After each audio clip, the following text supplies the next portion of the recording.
G'day folks, Salco here. I am working on another build, but I won't be walking through the steps of this build. What I'll be doing is I want to explain or give the reasoning behind as to what I'm doing here. So in this case, I'm using 2-inch wrought iron nails, and in the past I've used it on 3/4 inch material only, and I've been getting away with it. There has been a couple of occasions where the wood has split on me, and I've been getting away with it because I've been taking additional steps, which is ensuring that the wood won't split, but it's not ensuring that the nail has any true holding power. And yeah, that has been a dilemma of mine that it's been on my mind for a long time now, and I decided I'm just going to make the piece thicker. Now what I've done was laminate 2 pieces of timber. I've done a face lamination, and unfortunately I wasn't thinking at the time, but I've basically recreated what every mass-producing furniture factory out there does, and that's not give two hoots about the grain direction. So whenever they laminate a board, they just slap them together, and you're playing in one direction.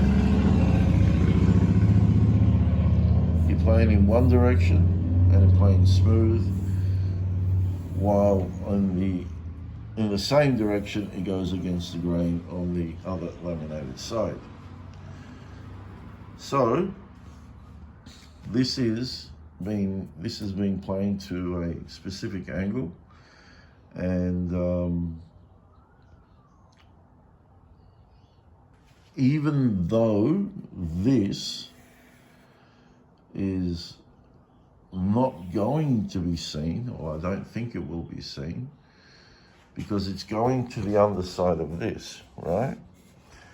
But the edges here, it being so torn out, it may show. I don't know. I haven't tried it, and I don't need to try it because I can fix it. People would just grab a cabinet scraper, but I want this to be flat, consistently flat, and I want it to be square to this side. And with the cabinet scraper, there's a chance that I may not possibly do that.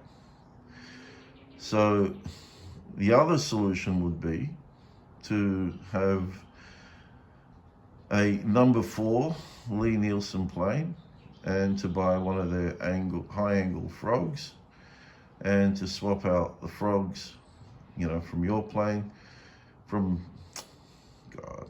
swap out the frogs from the standard to the high angle, and tackle it that way. The beauty is that you don't have to change the angle on the blade, because it's a bevel down blade, and the frog sits much higher. I don't know what the degree is. I think it's 60, but then again, I'm not sure. But that would, most definitely work, and that's one way of doing it. To be efficient, you would need 2 planes, and that, obviously is costly, but it's worth considering. The other method would be to use a long angle plane. So this is the Veritas version. It doesn't matter which brand company type you use. And just to hone the angle on the bevel to be 50 degrees, and that would definitely work. There is one more method, and I've used it several times, and that is to use a toothing plane, which is something, which is this one here. That's a toothing plane. If you can see the teeth on, there we go. Right, so you can use a toothing plane along here and scruff it all up,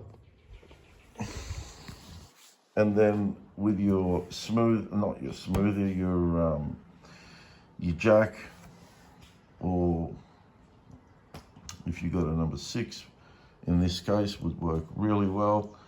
You know, a 5.5 works, you know, also really well. Even a 5 would work. And then you can just, you know, just make sure it's very sharp, and you would just plane until the toothing marks disappear, and voila, you've made it smooth. That works really, really well. So what I chose was to use my bevel up jack with the blade angle at 50 degrees, and you can see here both are as smooth, right, as each other. And I left this part here on purpose for demonstration purposes to show you the difference. So this works really, really well. So there's the with the toothing plane. That is probably my 2 most favorite ways to do it. One with a toothing plane, and the other with the 50-degree bevel. If I had 2 Lee Nielsen smoothers, or you know, whatever. I mean, a smoother in this case really wouldn't be ideal, because the plane is, I mean, you could get away with it. This is still not that long. Not sure how long this is, but I'm not gonna go and find the tape measure. So you could get away with it, but if it was, you know, any longer, then the smoothing plane really wouldn't be ideal. If you want to, you know, maintain flatness, and like true flatness and parallelness to the other side, if such a word exists, parallelness. So, you know, then you'll be looking at a 5.5, and that would be expensive, without a doubt. But if you can afford it, hey, all the more power to you. You know, to have one with a high angle frog, and then to have another, like I said, all the more power to you. If you were having to do a lot, for example, a wide face board, and you know, it's gnarly like this, and it's fairly long, then you know, unless you're muscular, you're physically strong, I wouldn't use this method. I would then resort to the toothing plane, and then just the smoother, and I'd get it done that way. That was a very common method that they employed back in the 18th century. So that's it. That's all I wanted to to show you guys, and happy woodworking.